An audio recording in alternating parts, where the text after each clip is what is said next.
Welcome to yesterday's NBA news from the 31st of July. We're now officially into August, which is kind of crazy, but it is what it is. We had some, obviously, Olympics games.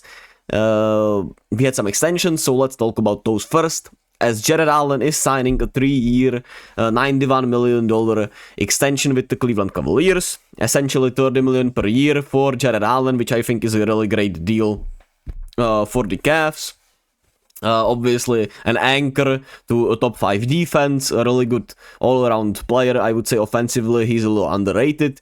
The only bad thing for Jarrett Allen has been the health sometimes, which to be fair has been for all of the stars on Cleveland in a way. And I think this is a really great deal for the Cavaliers. Jarrett Allen is a really great player, one of the top 10 big men in the league. You could say he's one of the top traditional big men in a way, I guess you could say, but he's certainly one of the most valuable big men in the league, and I love Jarrett Allen. I would have loved to have him on the Warriors, but it is what it is. Cleveland, essentially, all their offseason has been extensions. The question is Isaac Okoro still, who, the sign and trade speculations have been there. I'm pretty sure I talked about it, that the sign and trade for Isaac Okoro could be with the Nets. Obviously, the Nets have Dorian Finney-Smith and Cam Johnson, who are valuable entities here in the market. And we'll see how that all works out for Cleveland. But they did what they were supposed to do. They extended their guys. And now the question is, can they make some more marginal moves that can make them even better for this upcoming season? Luke Kennard is signing a 1-year, $11 million deal with the Grizzlies. Obviously resigning there in a way. Or resigning there because he was there last season. He had a really good year. And I mean, as a shooter, next to Ja Morant and next to all these, guys, should be really great. Ja should be back, right? Desmond Bane should be healthy. Jaren Jackson should be healthier. He's still... Hey, rebound, man. Just rebound. They have Zach Edey now. And I think Memphis, obviously, is very due for a bounce-back season. And they'll be really fun to watch. With Ja, of course, coming in with the revenge mindset in a way, and he's supposedly very locked in and ready to take the league by storm again. Then we had Olympics Day 5. The women's tournament continued with Spain beating Puerto Rico 63-62, a really tight game that I could not watch at all because I was, I had to go for my medicine because I've been feeling a little under the weather. So yeah, I just didn't catch much of this game, or pretty much nothing other than highlights, so I can't really give you my expertise. And then I watched about a half of China against Serbia, where it was fairly close, but yeah, Serbia, I have this of course very, very wrong. Serbia beat China. Serbia defeats China 81-59. First half was pretty close, but China just could not hit from the 3-point line. They were 8 of 34, and when you compare it to Serbia, that was 7 of 11 from the 3-point line. It's kind of crazy. So Serbia gets a good win. Let's talk about the men's side. Serbia beat Puerto Rico 107-66.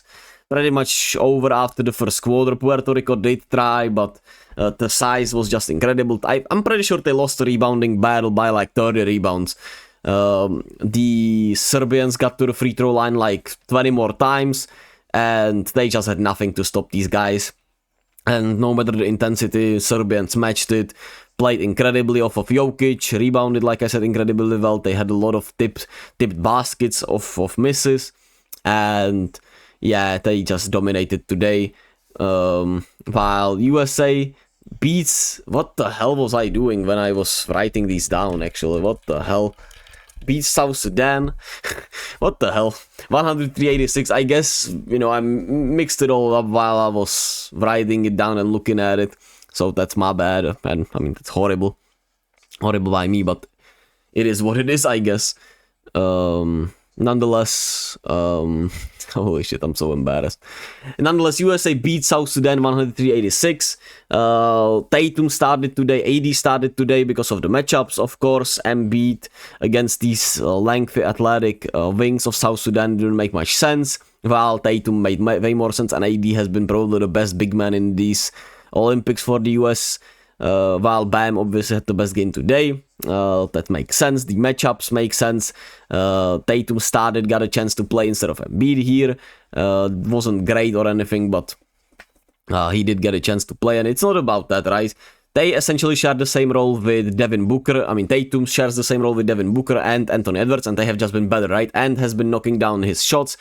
And Devin Booker has been absolutely sensational as a quote-unquote role player here, right? He's been knocked down, defense really well, and his playmaking has been really good. He has just been playing like an incredible team player. So Devin Booker continues to start, of course, and Anthony Edwards continues to, I mean, be incredible offensively. So that's why Tatum wasn't getting minutes and probably will not be getting minutes if the matchup doesn't warrant it. And Steph continues to struggle. As Steve Kerr said, they had to get him going, and I think he's just out of rhythm, right? He's been setting screens. He's been essentially playing the role player Clay role that Steve employed Clay upon throughout these last seasons. But not much rhythm for Steph. That's all that is. And yeah, hashtag bench Steph. But South Sudan did fight. USA sometimes took their pedal off the gas. Gas of the pedal. What? Yeah, that's the saying.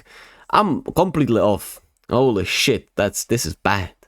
Anyway, USA is just, I would say, too good. Like, nothing has given me a reason to be skeptical about this US team. KD continues to look incredible. LeBron looks incredible. And I mean, as long as Bam and AD continue to play their way defensively, the defensive lineups are great. The only defensive liability has been, in a way, Steph, but I mean, I think he's gonna be alright. Now, the last game they play is against Puerto Rico. That should be an easy game for them. And then they're, of course, into the quarters, and we'll see what happens there. And today's slate, we have all women's game, Japan against Germany. I'm going Germany, even though it could be, I would say, what is it? Like one of those games where Germany really upset Belgium last time, right? And that they could have a letdown game today against Japan, but we'll see. Australia against Canada. I'm going Australia because, I mean, what I've seen from Canada women's team wasn't great. France against Nigeria. While I love the story of Nigeria, I think I'm gonna go France. And Belgium, US. I'm gonna go US, even though Belgium, of course, bounce back game for them. They'll be pumped up for this game against US. They played them close last time. Will be an intriguing matchup. And that's it. I'm sorry for a weird, shorter episode than usual for me. But yeah, I'm completely off, so I'm just gonna do this. Olympics start in 30 minutes. Thank you all for listening. Thank you all for watching. As always, be kind to yourself and to others, and tomorrow will be better. Tomorrow I'll be better. But hey, as long as you're alive, nothing else matters.